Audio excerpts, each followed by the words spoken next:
Bienvenue à toutes et à tous. Je voudrais rendre hommage à Martial Finda,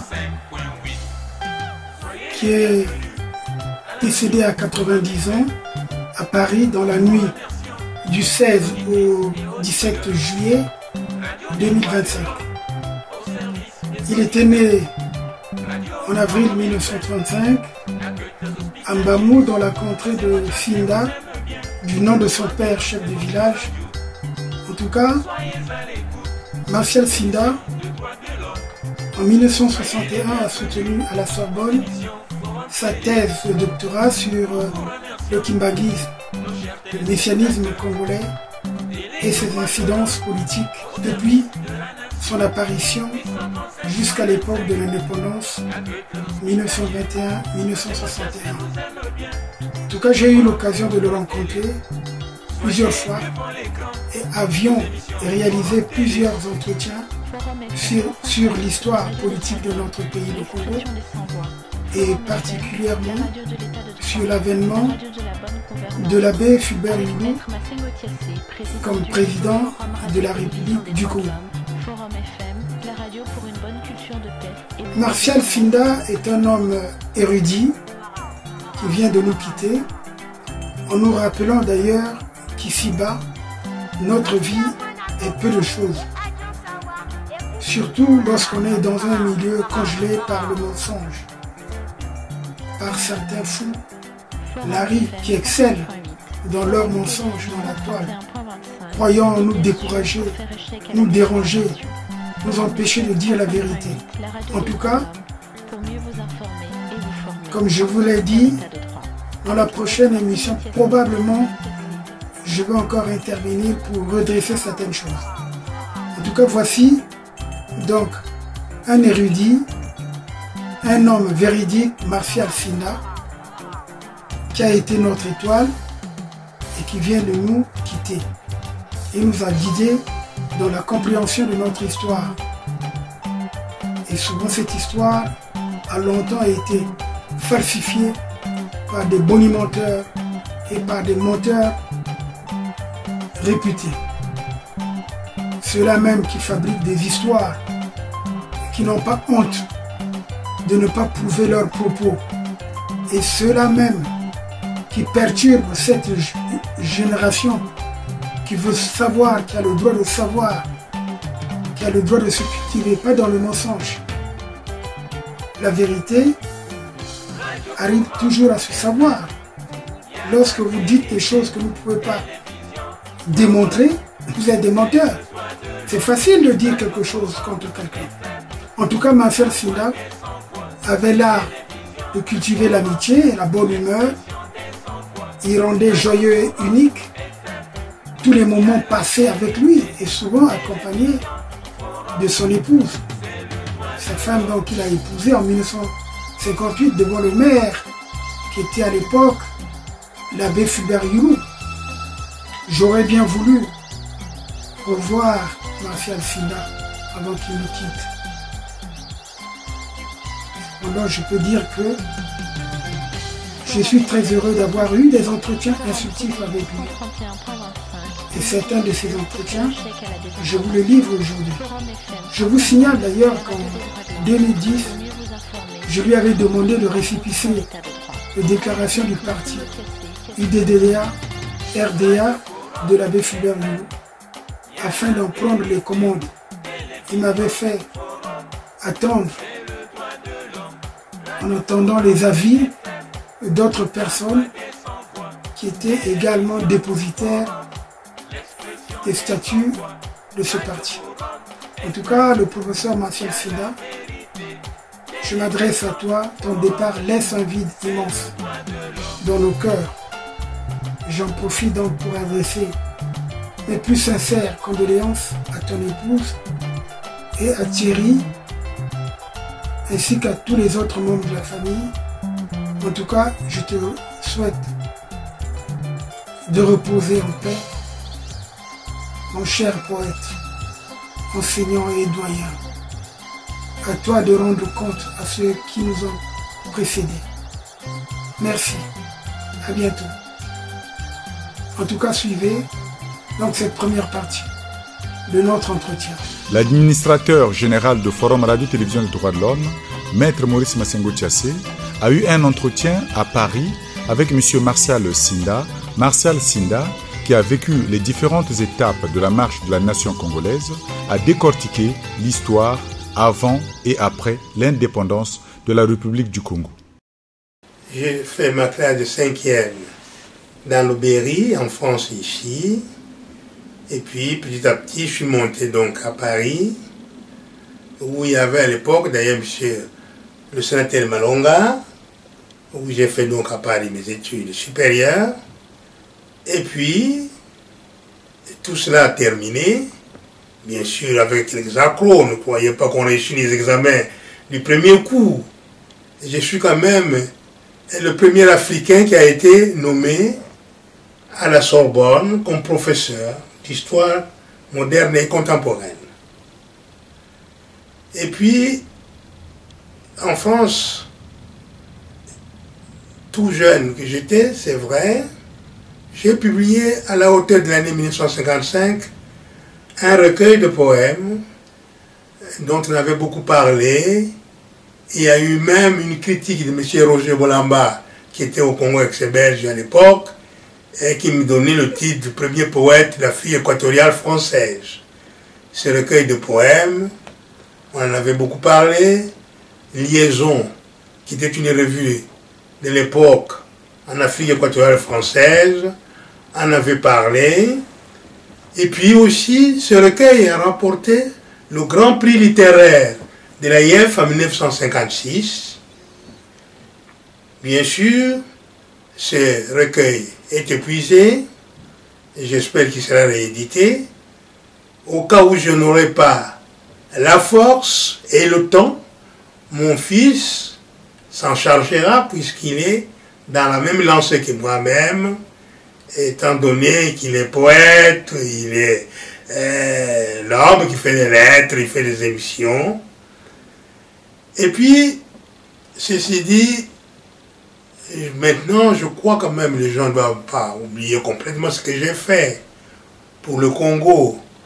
Le grand livre qui s'appelle « Le messianisme congolais et ses incidences politiques », qui a été publié aux éditions Payot. Et ce livre qui retrace un peu l'histoire du matuanisme, c'est-à-dire du nationalisme africain, puisque Matua, qui avait créé à la hauteur de l'année 1926 l'association des originaires de l'Afrique équatoriale française à Paris, l'amicale des originaires de l'Afrique équatoriale française, mais cette association était créée pour l'Afrique équatoriale française, c'est-à-dire regroupant les 4 territoires, le Tchad, la République de l'Ubangi-Chari, qui est devenue aujourd'hui la République centrafricaine, et puis aussi le Gabon et le territoire du Moyen-Congo. Et puis j'ai publié des poèmes un peu dans les revues d'étudiants, que ce soit dans le journal de la Côte d'Ivoire ou dans la revue des étudiants congolais à l'époque. Et voilà à peu près ce que j'ai pu faire. Mais quand je suis venu à Paris, c'est vrai, il y avait M. Malonga Jean, qui était le sénateur que j'ai connu, qui a été mon protecteur. Et c'est à l'époque où il y avait aussi le député Chikaya. C'est l'époque où il y avait M. Emmanuel Dadé. Et puis, voilà, ce sont des hommes politiques, le personnel politique de l'époque, que j'ai connu à peu près, mais j'étais très proche et choyé par le premier écrivain qui s'appelait Malonga Jean, qui était donc sénateur du Moyen-Congo et qui a aussi animé, je pense, le journal de l'AIF, qui était le journal du Parti progressiste congolais. Eh bien, je suis revenu au Congo, c'est vrai, en 1958. Et c'est une période extrêmement grave. J'ai passé 6 mois. C'est l'année où je me suis marié aussi. Et mon mariage, qui a été célébré, officié par l'abbé Philbert Youlou, qui était le premier maire africain de Brazzaville. Je crois que c'est le 3e mariage qu'il célébrait. Et alors, l'année 58, c'est l'année où l'on parle aussi du référendum, où les États africains devraient choisir est-ce qu'ils appartenaient à la communauté, où ils prenaient l'indépendance. Et j'ai eu l'insigne honneur de revoir les gens que je connaissais, que ce soit M. Lisette, M. Boganda, M. Léomba, M. Obama à Brazzaville, le personnel, parce qu'en France il y avait très peu de Noirs, mais ces hommes politiques-là, on le côtoyait ici, et j'avais vu qu'en 1958, quand je suis revenu à Brazzaville, c'est M. Bourges qui était gouverneur général, et bien Brazzaville était un pays d'une grande activité, parce qu'il fallait choisir, est-ce qu'on entrait dans la communauté où on faisait sécession avec la France. Et cela a été très important. Ça m'a permis aussi de revoir beaucoup de gens, comme les anciens matouanistes, les Tomankari, et les Kusakana, énormément beaucoup de gens. J'ai passé 6 mois à Brazzaville, où je disais, c'est l'année où je me suis marié, mais j'ai participé à pas mal de réunions politiques à Brazzaville. Et aussi, c'est l'année, justement le 24 août 1958, que le général de Gaulle est passé par Brazzaville, où il a prononcé son discours, son fameux discours au stade de Boué. Et quand M. Ouganda lui demandait, mon général, parlez, on vous répondra. Eh bien, de Gaulle disait qu'on va créer une communauté, les choses vont pouvoir changer, mais ceux qui veulent prendre l'indépendance, ils peuvent la prendre. Et alors, donc, j'ai essayé de côtoyer un peu tout le monde. Aussi, c'est vrai, un souvenir, mais c'est un souvenir. C'est la première fois aussi, j'ai vécu en France, mais j'avais vu de Gaulle de près, parce que je suis allé à la case de l'ambassadeur. Alors, il faut vous dire que j'ai participé un peu à ce genre de choses. Youlou était un personnage incontournable en Afrique. En 1958, il était un personnage incontournable. Donc, j'ai pu voir de près, pour la première fois, le général de Gaulle, qui est arrivé à Brazzaville, avant d'aller donc sur Conakry et Dakar. Il venait donc de Madagascar en faisant sa propagande, en demandant aux États africains, non, aux territoires africains, qu'on voulait la communauté. Donc, on cherchait un changement de politique avec les États, on cherchait un changement politique avec les territoires africains. Il ne faut pas confondre, ce ne sont pas les États, ce sont des territoires. Et de Gaulle donc avait proposé cette communauté, et justement quand il y a eu le référendum en 1958, le Congo, comme toute l'Afrique, avait voté pour le oui, à l'exception de M. Sékou Touré, et que j'ai connu aussi, mais jeune un peu. On ne parlait pas de politique, mais enfin il était très gentil, M. Sékou Touré, que j'ai connu tout jeune aussi, voilà. Donc, mais lui, il était sorti de la communauté. Et puis cette communauté ne durera pas parce qu'elle sera rénovée depuis le mois d'octobre. C'est-à-dire qu'on pouvait être dans la communauté et puis être indépendant, avoir c'est-à-dire de bonnes relations avec la France, à l'exception bien entendu de M. Sékou Touré, et bon, ce sont là des problèmes politiques qu'on ne peut pas définir aujourd'hui, et qui avait tort, qui avait raison, mais je ne pense pas, parce qu'il faut quand même être ferme, que M. Sékou Touré voulait rompre avec la France. Ça serait archi faux, mais il voulait que la France rendît la dignité personnel aux Noirs. Il voulait d'autres relations politiques, sociales avec la France, mais M. Sékou Touré, c'était pas l'homme, j'avais connu, mais tout jeune, hein. C'était pas pour mettre la France à la porte. Ça, je dirais que on l'a peut-être accusé à tort et à travers. Martial Sinda, vous êtes né en 1935 au Congo, à l'ouest de Brazzaville, dans la région de Kinkala, à Mbamou-Sinda.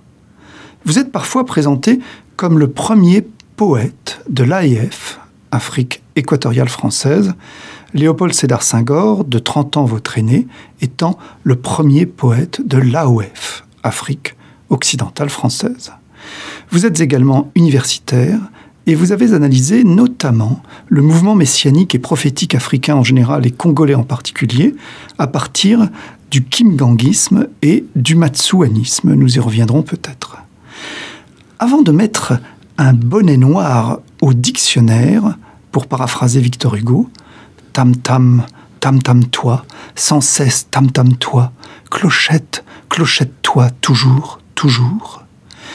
Vous avez connu l'enfance d'un chef, Martial Sinda, né à Mbamou-Sinda, fils du chef Sinda. Tout cela sans la particule nobiliaire subsaharienne, si vous me permettez cette comparaison ethnocentriste. Alors qu'était-ce exactement qu'être fils de chef au Congo-Brazzaville à la fin des années 1930 et dans les années 1940, Martial Sinda? Mais être fils de chef, c'est vrai. On appartenait à une famille qui commandait, mais aussi qui faisait la justice auprès des uns et des autres.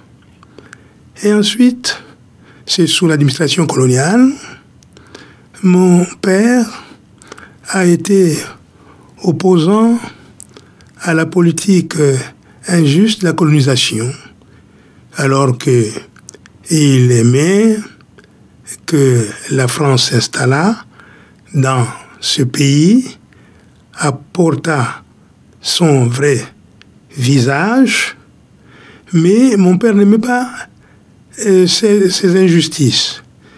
Et puis, comme vous l'avez dit un peu, pourquoi, quand on parlait des chefs, ces chefs de la région du Poul, Kinkala, se sont révoltés en 1930, 1926, parce qu'ils avaient à Paris ici un monsieur qui s'appelait Machoua, qui a été militaire au Maroc pour aller guerroyer contre Abdelkrim.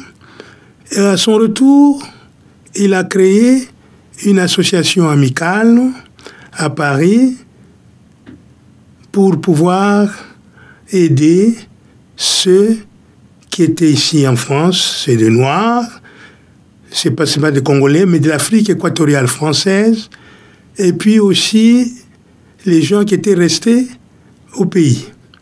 Mais finalement, cette association qui a eu du succès au départ a mal tourné. Comment? Eh bien parce que c'est presque l'émancipation.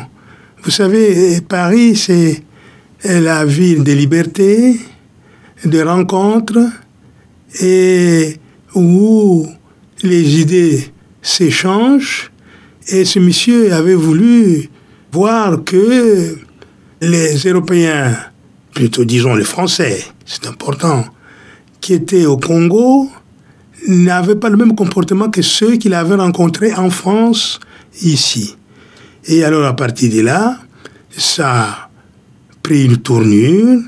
Le monsieur a envoyé des délégués là-bas. Et au Congo-Brazzaville, les gens ont dit, ben ça y est, on va être comme les Blancs. C'est pas pour les chasser, mais qu'on reconnaisse leur personnalité. Qu'ils sachent, et aussi, que les Noirs, ce sont des hommes, ils peuvent agir comme les autres hommes. Et alors, à partir de là, il y a eu des troubles. Puis finalement, beaucoup de chefs ont été du côté de ces messieurs qui s'appelaient André Machua, ancien catéchiste et qui avait été douanier et finalement qui travaillait à l'hôpital Laennec ici à Paris, qui avait rencontré évidemment beaucoup de monde ici à Paris. Et il connaissait les hommes des lois et les gens qui l'avaient aidé. Et cette association, elle n'était pas montée contre la France. Elle était faite pour pouvoir regrouper les Africains de l'Afrique équatoriale française et à partir de là, les regrouper, c'est vrai, et puis essayer aussi de les aider, parce qu'au fond, les Noirs de l'époque qui sont venus ici étaient des domestiques, et puis quand ils n'étaient pas domestiques, ils étaient partis à l'usine Renault, mais la France aussi reconnaissante avait créé des cours le soir pour ces hommes-là, pour pouvoir les aider à devenir des hommes comme il faut dans la vie. Alors vous voyez donc être chef dans ce pays du Congo, Brazzaville, c'est assumer une lourde responsabilité. Et puis ce Congo-Brazzaville appartenait à l'ancien royaume du Congo, ce qu'on appelle le Bas-Congo. Et il faut regarder du côté du Congo ex-belge, c'est-à-dire ce qu'on appelait le Zaïre, mais c'est le Congo. Il faut regarder aussi dans le nord de l'Angola. Et donc, tout ce territoire appartenait en 1482, du temps des Portugais, au royaume du Congo.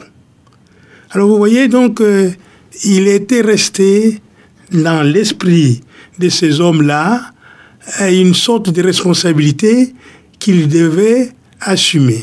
Par contre, les amis qui venaient pour les aider, pour ouvrir des écoles, pour que leurs enfants deviennent comme eux, mais ce qu'ils ne voulaient pas, ce sont les injustices. Et les injustices, évidemment, c'était peut-être pas l'administration coloniale, mais vous savez, quand on arrive dans un pays, autant d'hommes, autant d'avis, il y avait des planteurs, et il y avait des Français qui étaient là-bas, qui étaient à leur compte, mais quelquefois qui se conduisaient très, très mal.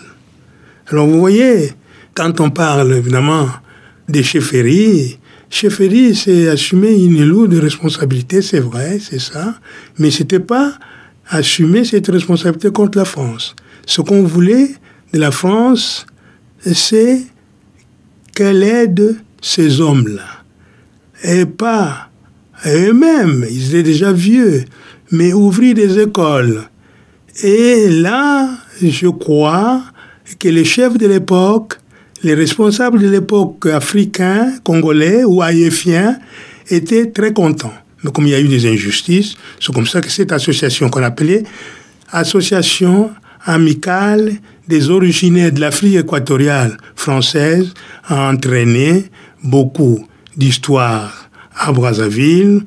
Il y a eu un jugement en 1930, il y a eu beaucoup de désordres en 1940, et voilà à peu près ce que je peux retenir dans mon esprit, être le fils des chefs.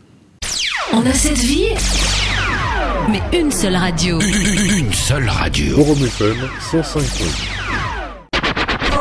Forum FM 105.8. Moi, j'aime. Forum FM 105.8. Moi, j'aime. Forum FM 105.8. C'est beau comme un camion. C'est beau comme un camion. Et ça roule plus vite. Plus vite. Forum FM 105.8. Ça devient passionnant. Passionnant. Forum FM 105.8. Parce qu'à l'école des Blancs, c'était pas n'importe qui. Parce que mon père, je vous en avais pas parlé, il était jeune, il avait été embarqué par Monseigneur Augoire, qui transportait alors les militaires en 1914-18, il devait avoir je sais pas combien, 16 ans, 17 ans, pour aller chasser les Allemands. Et c'est ainsi que mon père, bon, c'est vrai, ils ne sont pas venus en France, mais ils avaient pu mettre les Allemands en fuite, ils les avaient perdus. C'est pour vous dire que beaucoup de responsabilités, mon père les avait assumées, et tout jeune, il avait vu Monseigneur Leroy, il était tout jeune un peu. Et puis, finalement, quand les soldats étaient là, bon, les choses ont changé, nous sommes nés. Eh bien, la première des choses, c'est vrai, en se mesurant aux Blancs, ils ont été en prison, mais c'était pas des gens qui étaient méchants. Quelquefois même, l'administration coloniale le savait, ce qu'ils disaient, et que ces gens-là, au fond, ce qu'ils demandent, c'est un peu de liberté. C'est tout à fait normal. Alors, donc, je reviens à l'école des Blancs, parce que l'école des Blancs, c'était pas pour tout le monde. C'était pour les Blancs.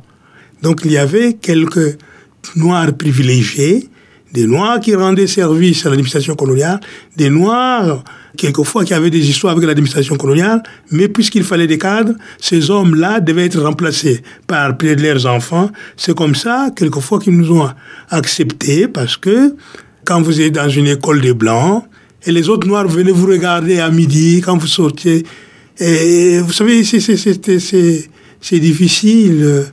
C'est difficile, bon, ben voilà. J'ai gardé quand même un très bon souvenir. Oui, c'est vrai. Ces années 55, 56 sont très importantes. Nous parlerons de M. Gaston Defferre, parce que ce sont des choses qui nous intéressent, mais pensez à Bandung. La conférence de Bandung. La conférence de Bandung, où s'étaient réunis en 1955. En 1955, du 18 au 24 avril, où il y avait les Nehru.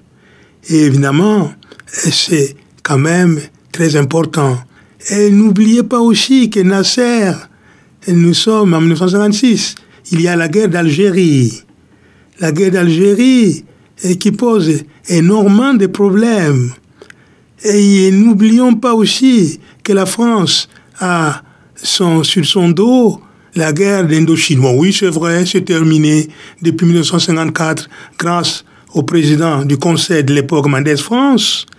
Mais il y a beaucoup de choses. Mais je vais parler un peu de moi-même aussi. En 1956, je vais recevoir le prix littéraire, comme vous l'avez rappelé. Mais je reviens de Rome où j'ai été reçu par Pie XII. Et ça fait beaucoup de bruit, comme on le dit à l'époque, pour un peu turbulent, dynamique, mais pas turbulent, pas dans le mauvais sens. Et c'est, quand on va me remettre le prix de l'Afrique équatoriale française, je suis un peu ému. Je ne comprends pas où je suis. J'ai été à Rome. Et les journaux comme la Semaine de l'AIF ont fait un journal en grand portant comme titre mon nom, Martial Sinda, reçu par le pape. Eh bien, ça a posé des problèmes. Alors, vous voyez, tout cela, c'est que l'Afrique est en mouvement. L'Afrique marche. L'Afrique regarde aussi du côté du Ghana. Il y a le monsieur Nkrumah qui va dans sa Gold Coast qui deviendra le Ghana, qui lorgne un peu du côté de M. Houphouët-Boigny en disant vous allez vous faire piétiner encore par les Français, vous verrez, d'ici quelques jours, moi, je serai indépendant. Eh bien, alors, nous, si on tremble, on dit il faut quand même qu'on fasse quelque chose. Et la France est un pays indécis. Son indécision date depuis la conférence de Brazzaville. Oui, c'est vrai, 1944. C'est vrai. Ils se réunissent à Brazzaville pour dire quoi? Ce sont les gouverneurs, ce sont les hauts fonctionnaires. Eh bien, pour reprendre un peu les colonies qui étaient sur le point d'être perdues. Pourquoi? Eh bien, parce que les États-Unis lorgnent, regardent en disant il faut de l'indépendance à tout le monde pour que les gens soient indépendants, qu'on puisse commercer avec tout le monde.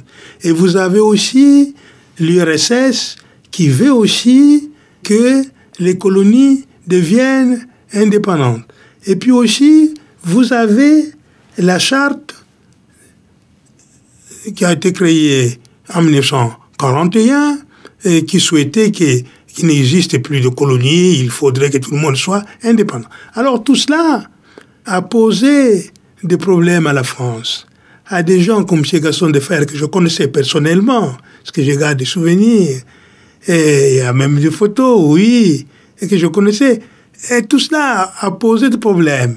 Donc nous sommes en 1956. Et puis j'ai oublié encore quelque chose, c'est important. N'oubliez pas que l'Église catholique, les étudiants catholiques vont bouger à Paris avec le père Joseph Michel, qui était notre aumônier, qui avait fait une conférence aux étudiants africains, mais il y avait des Français, puisque nous sommes en France. Eh bien, le devoir chrétien de décolonisation. Alors, à la France d'outre-mer, c'est-à-dire au ministère, les gens étaient malheureux en disant comment un prêtre français puisse raconter de telles bêtises au futur cadre de demain. Et ça fait des histoires. Ce texte a été publié par Tam Tam, un peu dans les journaux chrétiens. Et puis même M. François Charles Roux avait écrit dans l'Express en intimant au gouvernement de punir ces prêtres-là qui sont aumôniers des étudiants africains qui racontent des bêtises. Alors, ça avait fait ça en 1954. Vous voyez, c'est une période qui bouge et ça pose des problèmes. Donc, il était tout à fait normal que M. Gaston Defferre pensât à la loi cadre. Donc, c'est là où il faut parler, c'est vrai, de cette loi cadre. Parce que la France a beaucoup de problèmes, mais dans la précipitation, elle propose n'importe quoi sans pouvoir en discuter avec les intéressés. Alors, là, de ce côté-là, lui, M. Houphouët-Boigny, était tout à fait d'accord pour que l'Afrique fût balkanisée. C'est-à-dire que on avait la fédération qui avait son siège à Dakar, de l'Afrique occidentale française, la fédération de l'AIF qui avait son siège à Brazzaville. Donc il y a eu la compétition de deux gouverneurs, M. Cornu-Gentil, qui avait été autrefois gouverneur de l'Afrique équatoriale française et qui a fini par être gouverneur de l'Afrique occidentale française. Mais M. Paul Chauvet, c'est un homme, c'est pas parce que je l'aimais, mais ce n'était pas n'importe qui non plus, parce que à l'école coloniale, les gens qui étaient placés premiers étaient envoyés en Indochine. Il avait été en Indochine, et puis petit à petit, il est revenu un peu à Dakar, et puis finalement, en 1951, il est gouverneur de l'AIF.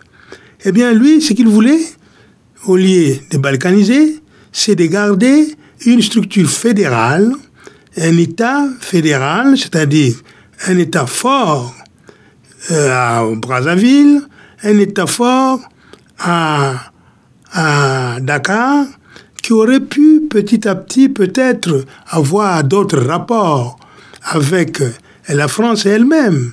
Parce que la France elle-même n'a jamais su discuter avec ces sujets. Il faut le dire, il ne faut pas avoir honte. On nous a mis à l'école, on a fait comme eux, mais nous étions quand même des sujets. Mais des sujets qui avaient fait des grandes études, des sujets et qui pensaient comme un blanc, à l'exception de la peau. Il fallait discuter avec ces élites-là. La France ne l'a jamais fait. Donc, M. Cornu-Gentil, lui, il était pour la balkanisation. Et donc, si M. Senghor, qui est à Dakar, ne marche pas, M. Sékou Touré marchera. Et puis voilà. Donc, c'est la balkanisation. Et c'est à partir de ce moment-là qu'on a presque tout perdu. C'est vrai, il fallait craindre aussi les Américains, il faut le dire. Même si ce n'était pas l'ennemi visé. L'Amérique était dans le camp occidental.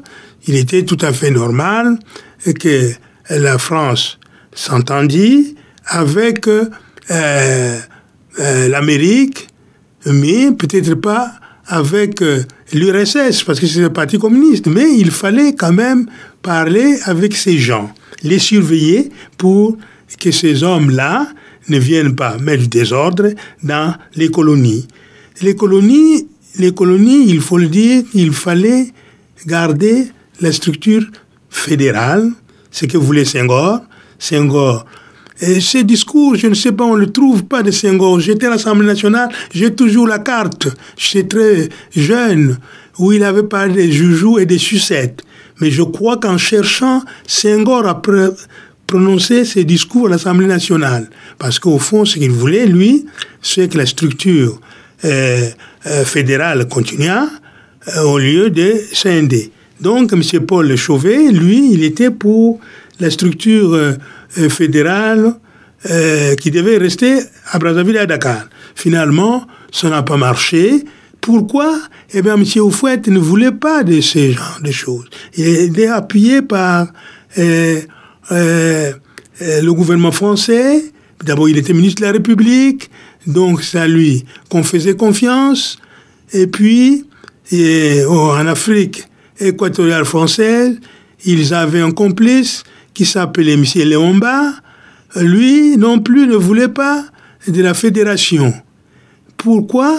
Eh bien parce que, paraît-il, disait-il à l'époque, qu'ils étaient les plus riches de tous les territoires, qui ne pouvaient pas continuer à supporter les frais des fédérations, que ce soit celle de l'AIF, que ce soit celle de l'AOF. Donc, c'est comme ça qu'on a tout perdu. Mais la France, en voulant trop gagner, n'a pas assez réfléchi. Nous sommes en 1956. La France est en train de jouer pour créer ce qu'on appelle la communauté économique européenne. Ici, on cherche à unir. La France cherche à tout casser en Afrique.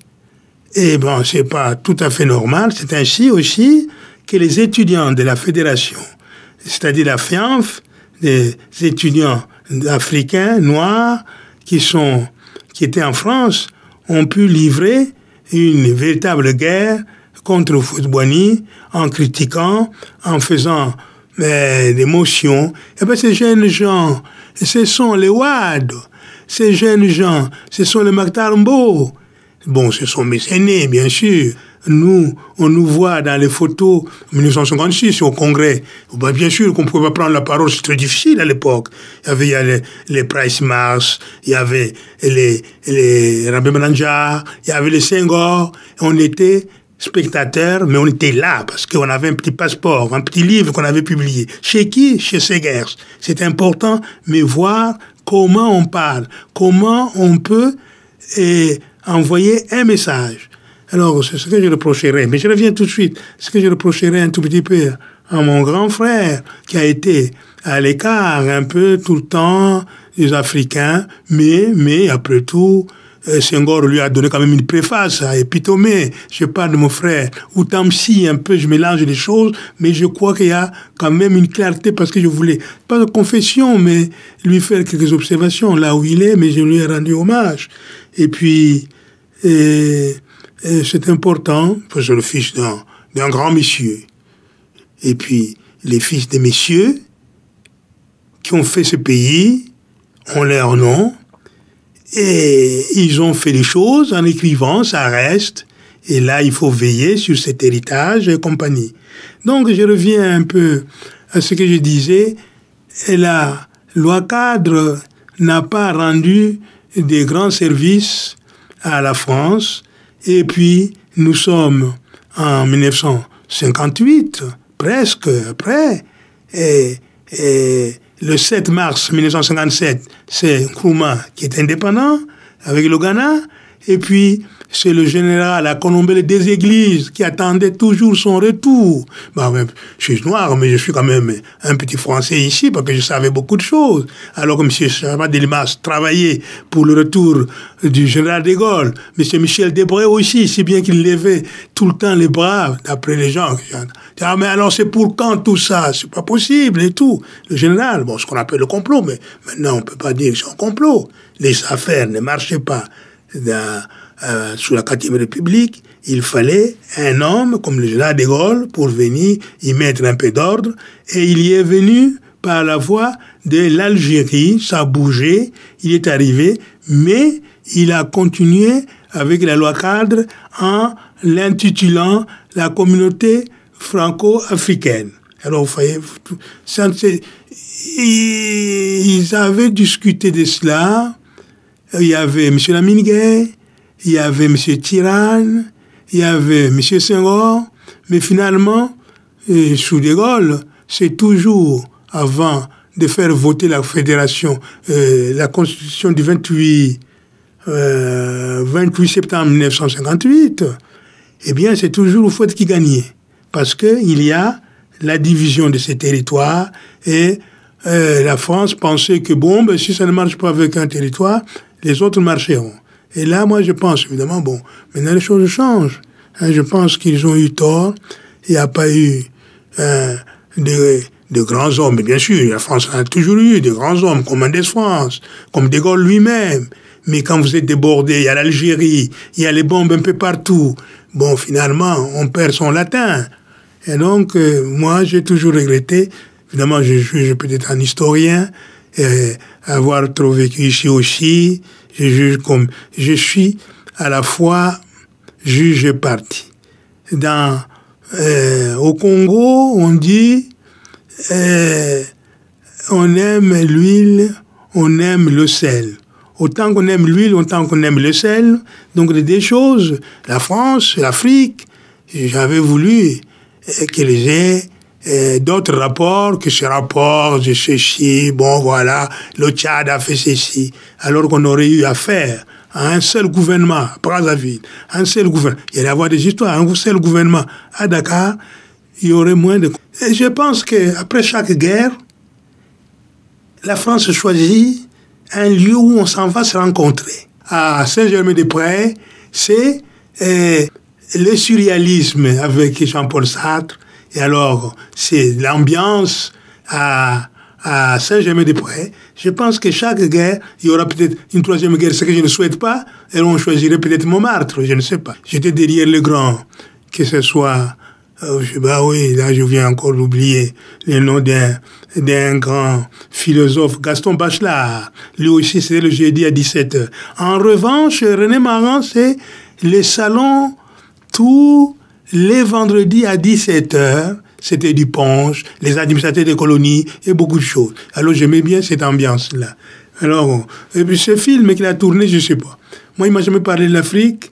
Et il m'a dit qu'il était parti en Amérique. Ça lui coûtait seulement 35 francs à l'époque. Moi, je ne pouvais pas demander. J'avais trop de respect, mais très poli. Et un homme exubérant. Et je le voyais. Et j'ai vu un peu ces gens-là, que ce soit Jean Submergé et lui, le François Mauriac, j'étais toujours derrière les vieux. Et ça m'a intéressé, ça m'a laissé un bon souvenir de ce vieux Paris. Je pense que mon fils suivra tout ça plus tard.